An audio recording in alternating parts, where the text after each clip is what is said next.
So, I wanted this video to be about lessons in meme culture after my pretty popular and known meme video. However, there's been something that has been really pissing me off. So, we had to do some maintenance with our network.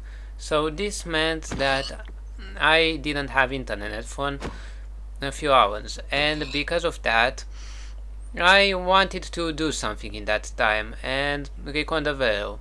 And I was like, okay, I bought Megabong with my money, I have it on Steam, I should be able to play it, right? And record the footage for my video. Well, wrong, actually. Known that Steam doesn't work when it is offline unless you've launched it when it was online. I wasn't able to record any footage from this video until I went back online, so I used some recycled footage as a placeholder. And listen, I was expecting some form of DRM from Steam. I understood what I was getting myself into when I bought those games. I knew I didn't buy them off GOG. I knew they had some form of Steam DRM in them. I knew there was some online authentication. However, what I did not know was the fact that Steam DRM is more of a pain in the ass than fucking Denuvo, the worst DRM in and of gaming. And what arguably pisses me off even more is just the fact that Steam wasn't always like this. Sure, offline mode wasn't a day one feature, but when it was implemented it was actually pretty good. However, once they introduced the new web-based interface, you only have two options. You can either go online, have access to the store, the news, the sales, and everything, or go offline and in case of an internet outage, you can keep playing your games. Before then, you didn't have to go into offline mode previously. You could go just whenever you didn't have internet, which was a really good thing. And honestly, it didn't make the DRM any weaker. The DRM is already weak. It wouldn't have made it weaker. Listen, so I understand that developers need the DRM in order for their games to not get pirated. Because I am a fucking developer. I am working on my game and am going to publish on Steam.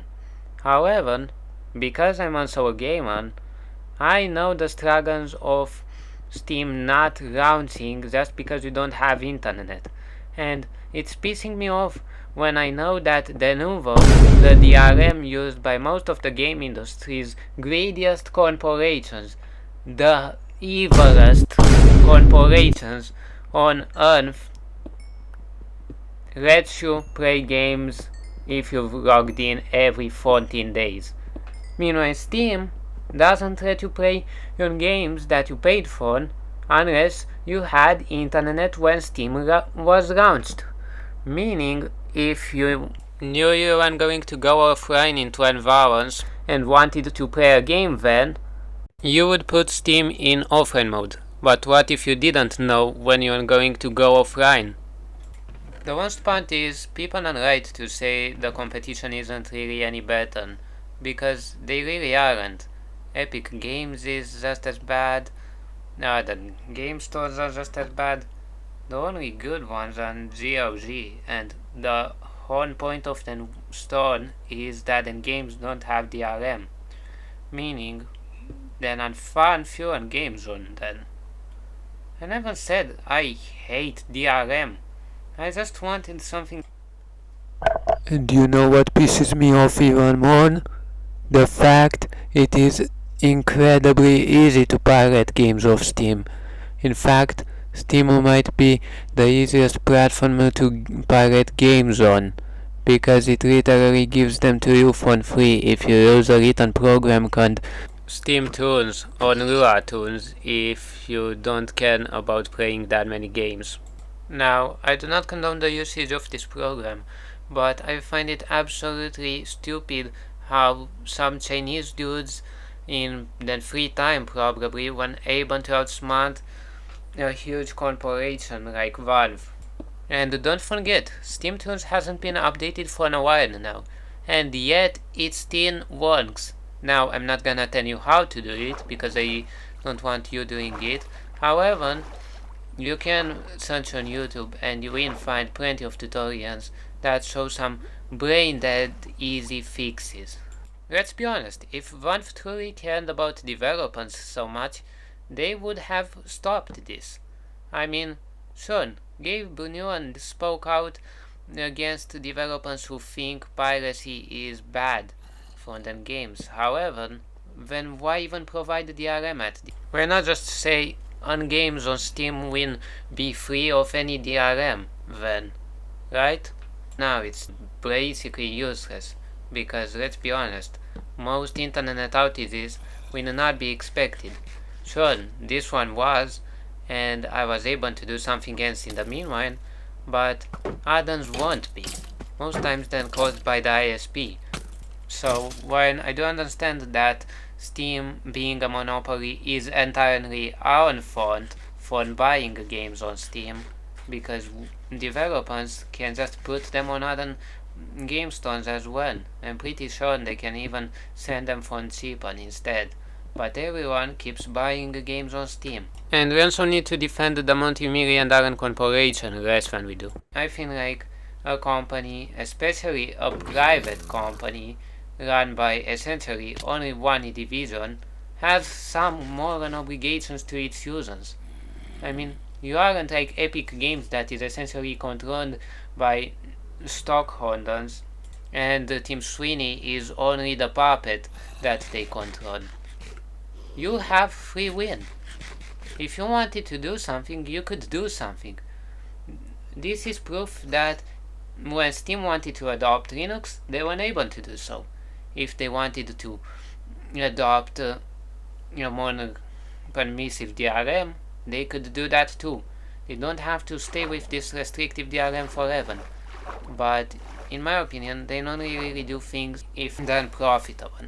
I mean, let's be honest, do you think Valve really adopted Linux because it's such a lovely open source operating system and they want us to have a better OS for playing games? No. They adopted it because it was free. They adopted it because Gabe Newell, the CEO of Valve and the owner of Valve, had beef with Microsoft. That is, in my opinion, the sole reason why they did that. Linux grazers stop grazing Steam as well. And another thing is, if Valve was truly such a great company that loved you all so much, then when the fuck is Half-Life 3? When the fuck is Portal 3, for example? Especially Half-Life 3, because that game was literally left on a cliffhanger. When it's pretty simple actually. You don't want to make those games. Why?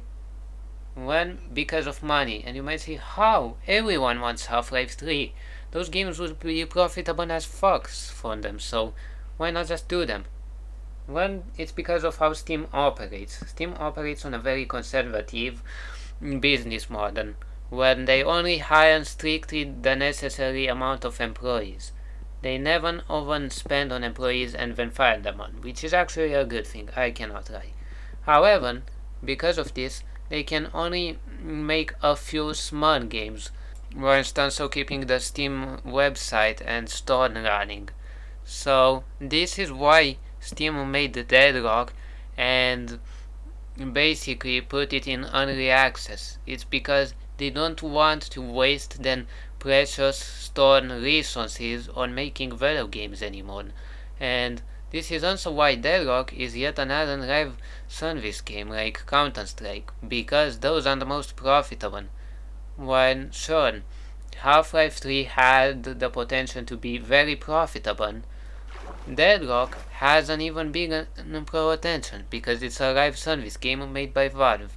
So the last thing I really wanted to say in this video is just, please, buy used games on sale whenever you can, and only buy games on online stores from the seller when you want to support the developers.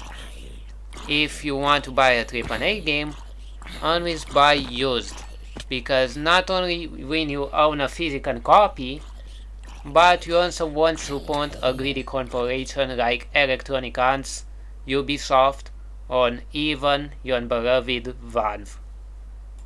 And that's all, folks. Next video will be about recent meme content and whether he ruins memes or not. Trust me, I am going to release that video.